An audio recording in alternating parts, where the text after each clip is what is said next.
professeur de biologie et d'écologie sur le site des Bars et j'enseigne en classe de BTS Gestion et protection de la nature.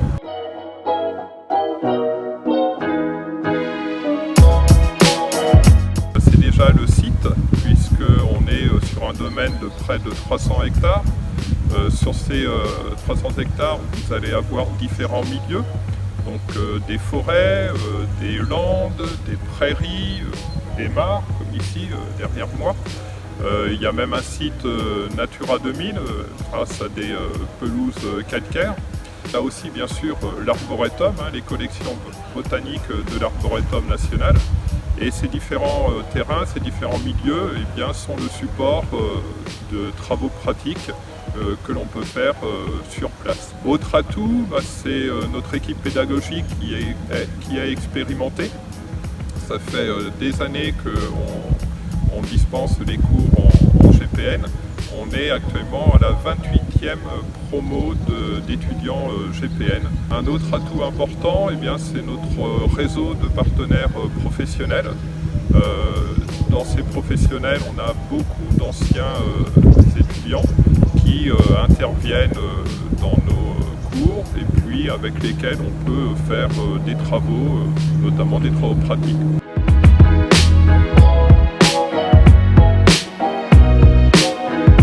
Les principaux objectifs de la formation gestion et protection de la nature, c'est de former des techniciens supérieurs qui vont avoir une double compétence.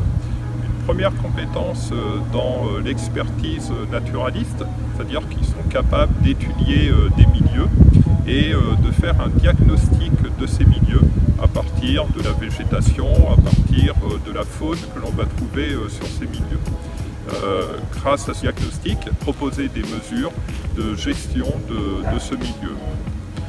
L'autre grande compétence qui est développée, c'est la compétence par rapport à l'animation nature, par rapport à la sensibilisation du public sur la préservation des habitats naturels et puis aussi sur les moyens de valoriser les sites naturels.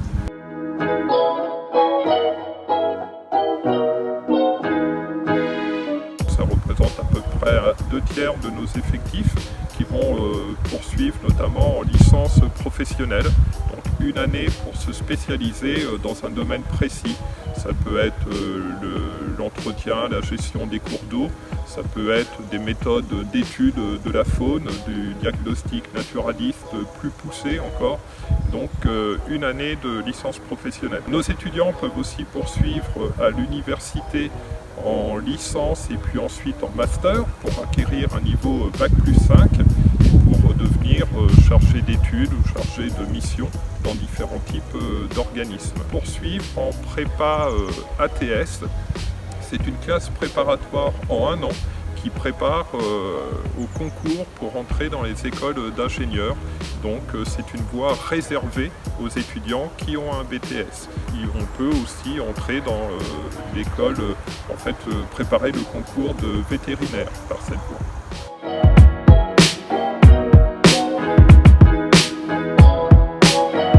Bon nombre de nos étudiants vont trouver un emploi auprès des collectivités territoriales qui ont toutes maintenant un service environnement, aussi bien dans l'expertise, le diagnostic que dans l'animation nature, notamment auprès des scolaires. Autre débouché, ce sont les associations de préservation de l'environnement. Ça peut être aussi les bureaux d'études qui emploient certains de nos étudiants. Et puis il y a la voie aussi de la fonction publique en passant des concours ou fonction publique d'État et fonction publique territoriale.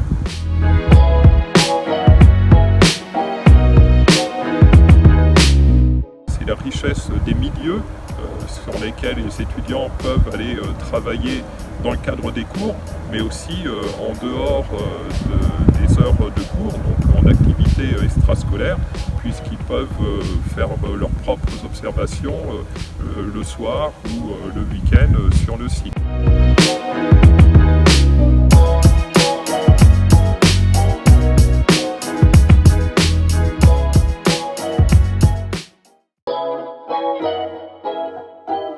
J'ai fait un bac S. 2 années de fac de bio avant de me réorienter en BTS GPN. Moi j'ai fait un bac pro gestion des milieux naturels et de la faune. J'ai fait un bac L et après j'ai fait une année en licence d'histoire. Alors avant le BTS GPN, j'ai fait un bac technologique STAV dans un lycée agricole. Alors de la pratique, du terrain et de la curiosité. Alors il y a beaucoup d'utilisation de protocoles d'inventaire, donc je dirais méthodique. Elle est captivante.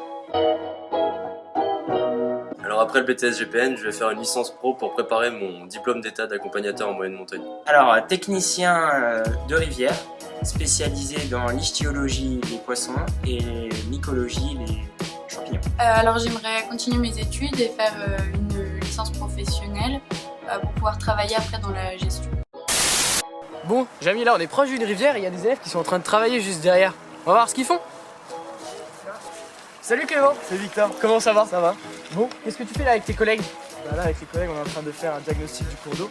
Et ça va te servir à quoi de savoir ça, de faire un diagnostic? Parce que c'est de l'eau quoi, en soi, on s'en fiche. Oui mais on peut voir si le cours d'eau est pollué et savoir qu'est-ce qu'il y a en amont et qu'est-ce qui va arriver en aval. Ok. Et tu fais ça dans le cadre de quoi? Genre, tu fais de quoi en fait? Dans le cadre du BTS gestion et protection de la nature. 392 et PA 72 de profondeur d'eau. Ouais, et au niveau du milieu, on est genre sur du sable. Ok. Allez.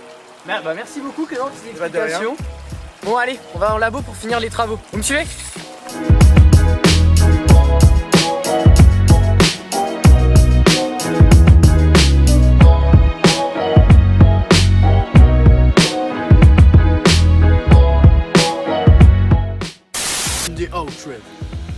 Pour réaliser ce chantier, je me suis entouré des meilleurs GPN. Et je dois vous dire que je suis plutôt content du résultat.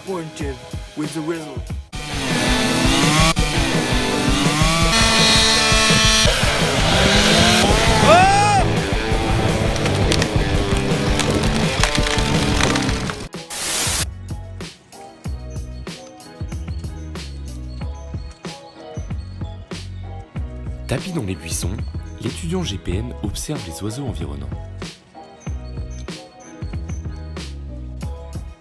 Il les répertorie ensuite dans son carnet de terrain. Le rouge-gorge, la mésange bleue ou encore la galinette cendrée